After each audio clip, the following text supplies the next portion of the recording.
C Joseph Vijay எனும் நான் एक समय लोग विजय को फ्लॉप मशीन बुलाते थे। एक मैगजीन ने लिखा था, क्या कोई इस चेहरे को देखने के लिए पैसे खर्च करेगा? और 30 साल बाद लाखों लोग उसकी एक झलक देखने सड़कों पर उतर रहे थे। जिस आदमी ने लगभग 60 साल पुराना राजनीतिक सिस्टम हिला दिया, उसने अपनी जिंदगी में कभी एक चुनाव तक नहीं लड़ा था, लेकिन 2026 में वही आदमी तमिलनाडु का मुख्यमंत्री बन गया। लेकिन इस कहानी को समझने के लिए पहले तमिलनाडु को समझना जरूरी है। यह वही तमिलनाडु है, विशाल मंदिरों, समृद्ध संस्कृति के लिए पूरी दुनिया में जाना जाता है। इसी भूमि से एपीजे अब्दुल कलाम, श्रीनिवास रामानुजन जैसे नाम निकलकर दुनिया तक पहुंचे।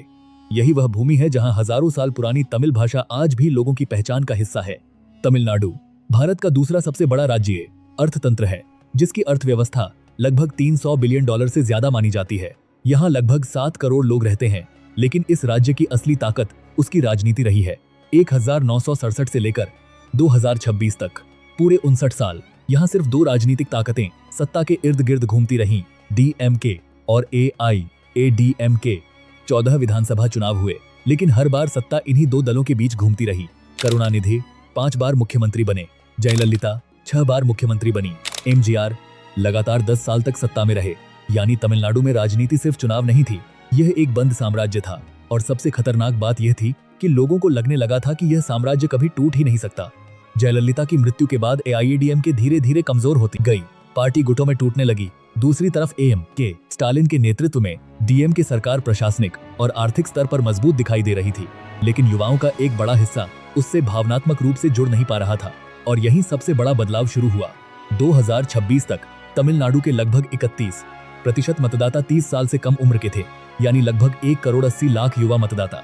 यह वह पीढ़ी थी जिसने करुणानिधि और जयललिता के करिश्मे को महसूस नहीं किया था। लेकिन DMK और AIADMK दोनों लगभग एक जैसे दिखने लगे थे, दोनों पर भ्रष्टाचार के आरोप लग रहे थे। तब जनता तीसरा विकल्प ढूंढने लगती है, और शायद पहली बार तमिलनाडु उसी मोड़ पर खड़ा था। और यहीं विजय की एंट्री होती है।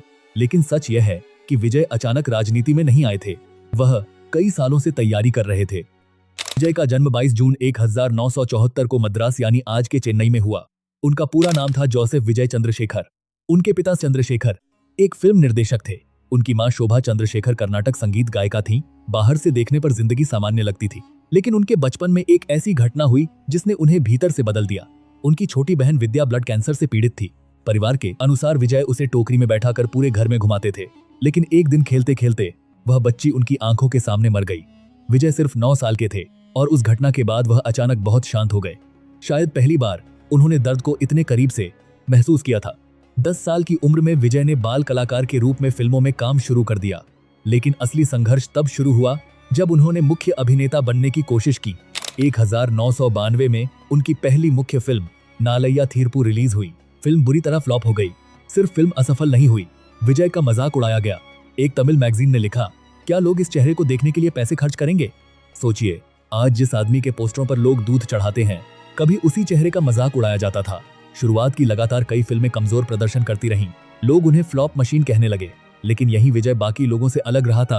उन्होंने खुद को बदलना शुरू किया, डांस पर काम किया, मार्शल आर्ट सीखा, संवाद बोलने के तरीके पर काम किया। 1996 में पूवे उनकागा आई, फिर काधालुक्कू मर्याद, फिर लव टुडे, और पहली बार लोगों को लगा कि यह लड़का सिर्फ निर्देशक का बेटा नहीं है। लेकिन असली विस्फोट 2004 में हुआ। गिल्ली रिलीज हुई और तमिल सिनेमा का इतिहास बदल गया। यह तमिल उद्योग की पहली 50 करोड़ कमाने वाली फिल्मों में से एक बनी। उसी दिन विजय सिर्फ अभिनेता नहीं रहे, वह जनभावना बन गए। सिनेमा घरों के बाहर सुबह 4 बजे से लाइनें लगने लगी, पोस्टरों पर दूध चढ़ाया जाने लगा, पटाखे फूटने लगे, और धीरे धीरे विजय का फैन बेस तमिलनाडु का सबसे जुनूनी फैन बेस बन गया। 2017 में मर्सल ने लगभग 250 करोड़ रुपए कमाए, बिगिल लगभग 300 करोड़ के करीब पहुंची, लियो ने लगभग 600 करोड़ रुपए का वैश्विक कारोबार किया। जिस लड़के के चेहरे पर लोग हंसते थे, वही अब भारत के सबसे ज्यादा मेहनताना लेने वाले अभिनेताओं में शामिल हो चुका था। लेकिन यहाँ सबसे महत्वपूर्ण चीज शुरू होती है, क्योंकि विजय की असली ताकत फिल्में नहीं थी, उनकी असली ताकत वह मशीन थी जिसे लोग सिर्फ फैन क्लब समझते थे। तमिलनाडु में फैन क्लब सिर्फ फैन क्लब नहीं होते, उनके अध्यक्ष होते हैं, जिला इकाइयां होती हैं, सदस्यता कार्ड होते हैं, वार्षिक बैठकें होती हैं, रक्तदान शिविर होते हैं। वे छोटे सामाजिक संगठन की तरह काम करते हैं, और यही मॉडल कभी MGR ने इस्तेमाल किया था। विजय यह बात बहुत जल्दी समझ गए थे। 2009 में उन्होंने विजय मक्कल इयक्कम शुरू किया। ऊपर से देखने पर यह फैन क्लब था, लेकिन असल में यह बूथ लेवल नेटवर्क बन रहा था। ये लोग मोहल्लों में राशन बांटते, उनकी फीस भरते थे, रक्तदान करते थे, स्थानीय समस्याओं में उतरते थे। धीरे धीरे यह नेटवर्क पूरे तमिलनाडु में फैल गया। 2024 तक विजय के लगभग 85,000 फैन क्लब बन चुके थे। अगर हर क्लब में सिर्फ 25 सक्रिय सदस्य भी माने जाएं, तो यह लगभग 20 लाख लोगों का नेटवर्क था।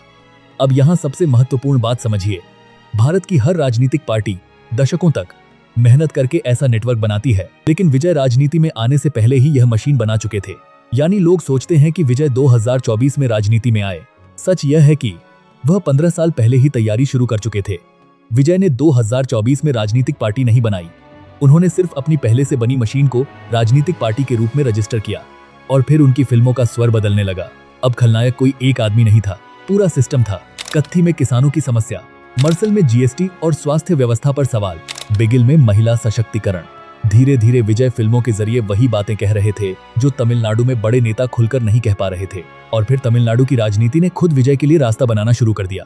2019 लोकसभा चुनाव में भाजपा को यहां सिर्फ लगभग 3.6% वोट मिले थे। 2021 विधानसभा चुनाव में पार्टी सिर्फ 4 सीटें जीत पाई। भाजपा ने अन्नामलाई को आगे बढ़ाया। पूर्व आईपीएस अधिकारी, तेज वक्ता, आक्रामक चेहरा। दिल्ली को लगने लगा था कि शायद अन्नामलाई तमिलनाडु में भाजपा की राजनीति बदल सकते हैं, लेकिन समस्या सिर्फ चुनाव की नहीं थी, समस्या भावना की थी। तमिलनाडु की राजनीति हमेशा भाषा, द्रविड़ पहचान और क्षेत्रीय स्वाभिमान के इर्द गिर्द घूमती रही है, और यही कारण था कि यहाँ राष्ट्रीय राजनीति से ज्यादा क्षेत्रीय चेहरे मजबूत होते गए।